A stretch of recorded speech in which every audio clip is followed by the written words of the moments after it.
히브리서 안에는 여러 가지 중요한 주제들이 있습니다. 그래서 그 주제들이 히브리서 안에서 여러 번 반복해서 이렇게 나타나고 있습니다.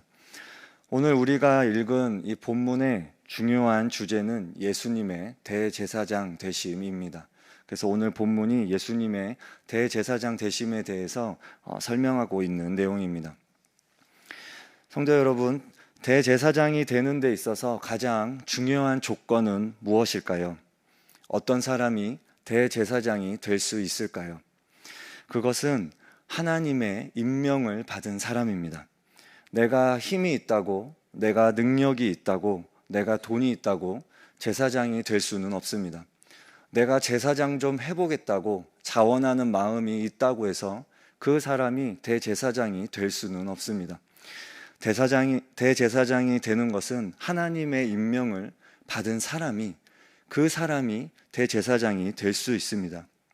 하나님께서 세우신 사람인 것입니다. 그래서 민수기 16장에 보면 고라의 이야기가 나옵니다. 고라와 다단과 아비람이 모세에게 반기를 들었습니다. 그들은 스스로 제사장이 되려고 했습니다. 그들은 이렇게 말합니다. 하나님이 우리와 함께 하시는데 우리도 제사장이 될 수 있는 것 아니냐라는 이런 논리를 가지고 있었습니다. 모세는 그들에게 너희들이 분수에 지나치다라고 말합니다. 결국 하나님은 고라처럼 스스로 제사장이 되려고 하는 사람을 받지 않으셨습니다. 그 표시로 고라와 250명의 사람들은 여호와께로부터 불이 나와서 다 죽게 되었습니다. 이 사건을 통해 하나님께서는 스스로 자신의 임명에 따라서 제사장이 되는 것임을 명확하게 보여주고 있습니다. 하나님은 아론을 대제사장으로 세우실 때도 마찬가지입니다. 아론이 제가 대제사장 한번 해보겠습니다. 저에게 맡겨주십시오. 이러지 않았습니다. 아론은 하나님의 부르심을 받아서 대제사장의 직분을 감당하게 됩니다. 우리 히브리서 5장 4절 말씀 같이 한번 읽어보겠습니다. 히브리서 5장 4절입니다. 히브리서 5장 4절 말씀 시작. 이 종기는 아무도 스스로 취하지 못하고 오직 아론과 같이 하나님의 부르심을 받은 자여야 할 것이니라. 아멘.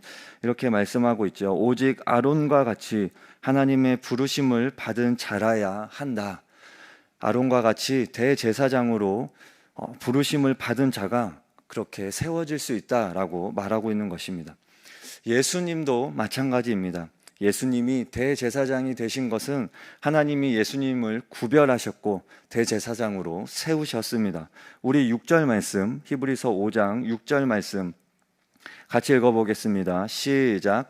또한 이와 같이 다른 데서 말씀하시되 내가 영원히 멜기세덱의 반차를 따르는 제사장이라 하셨으니 아멘.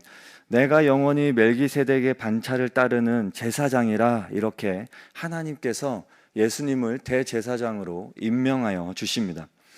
이것이 아론 대제사장과 예수 대제사장 사이의 공통점입니다. 하나님이 구별하여 세우셨다라는 것입니다. 하지만 다른 점이 있습니다. 다른 점은 그것은 예수님은 전통적인 제사장 가문인 레위 계통을 따르지 않으셨다라는 것입니다. 예수님은 유다 지파에서 대제사장으로 세워지셨습니다.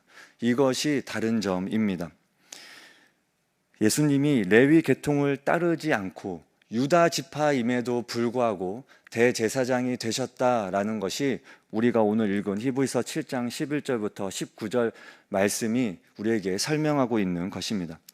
우리 11절 말씀, 우리 오늘 읽은 7장 11절 말씀 같이 읽어보겠습니다. 시작.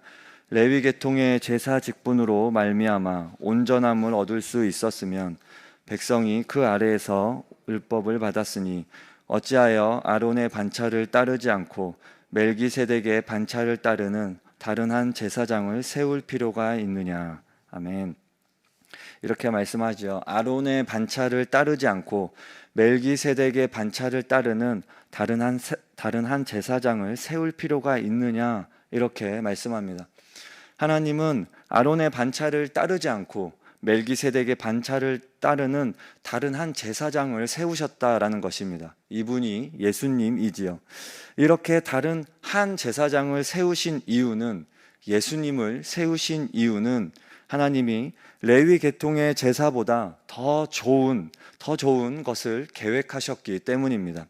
우리가 1절에 읽은 것처럼 레위 계통의 제사 직분으로 말미암아 온전함을 얻을 수 있었다면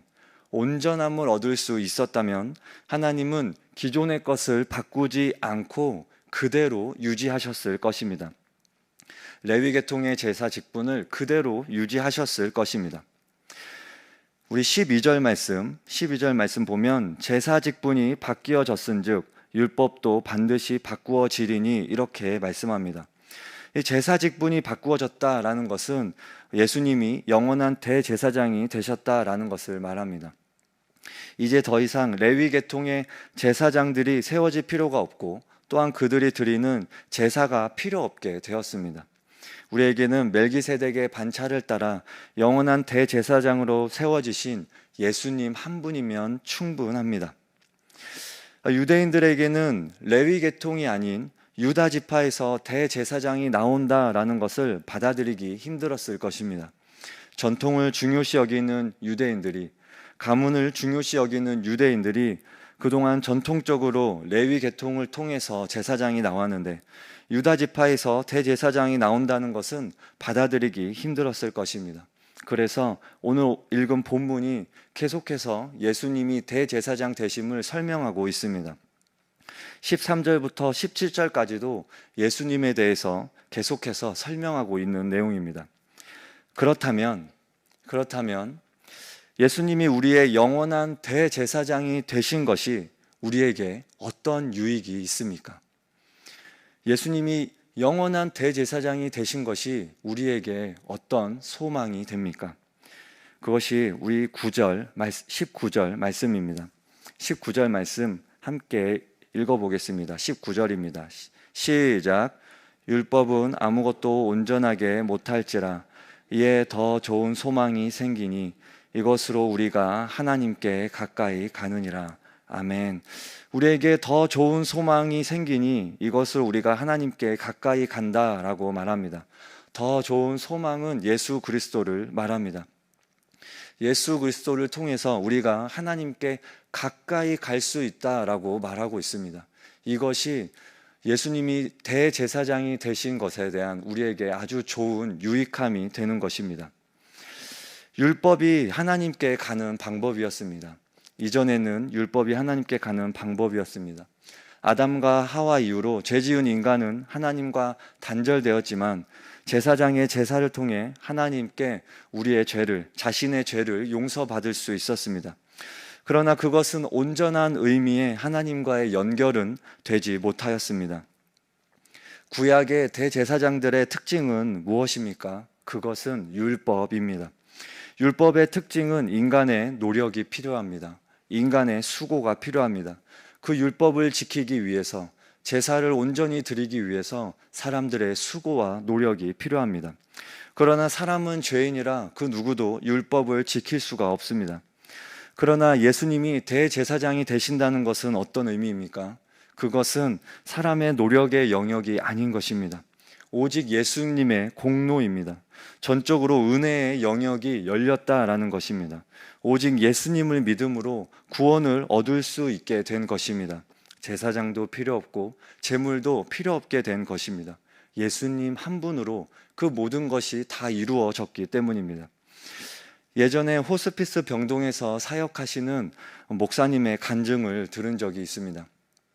말기에 임종 직전의 환자들을 신방하셔서 그들에게 복음을 전하셨습니다.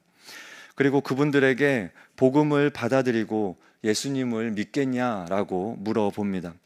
그들 대부분은 말조차 대부분 할 수 없는 아주 위중한 상태에 있습니다. 그래서 목사님은 예수님을 받아들일 수 있다면 마음으로 받아들이겠냐고 물어보고 받아들이겠냐면 눈을 한번 깜빡이라고 말합니다. 그럴 때 그 임종 직전의 환자들 중에 어떤 경우에는 눈을 깜빡인다고 합니다. 복음을 듣고 눈을 깜빡이는 것입니다. 목사님은 그 모습을 보면서 그들이 비록 아무것도 하지 못하고 심지어 입으로 예수님을 믿습니다라고 고백조차 하지 못하지만 그들이 믿음으로 눈 한 번 깜빡이는 그것을 통해 그들이 구원을 받았다라고 믿는다라고 고백하셨습니다. 구약시대에 율법시대였다면 어떻게 눈 한 번 깜빡인다고 구원을 받을 수 있겠습니까?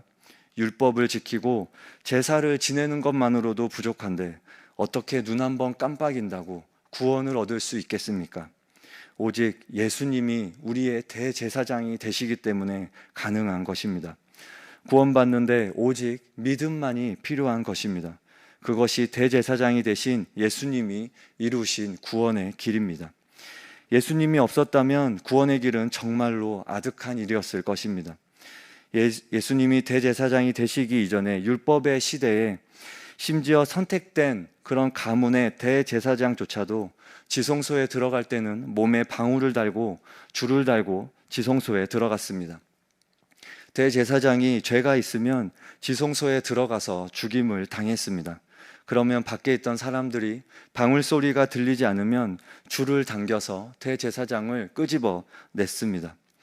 누가 율법의 요구를 완전히 이룰 수 있는가에 대한 질문을 하게 됩니다.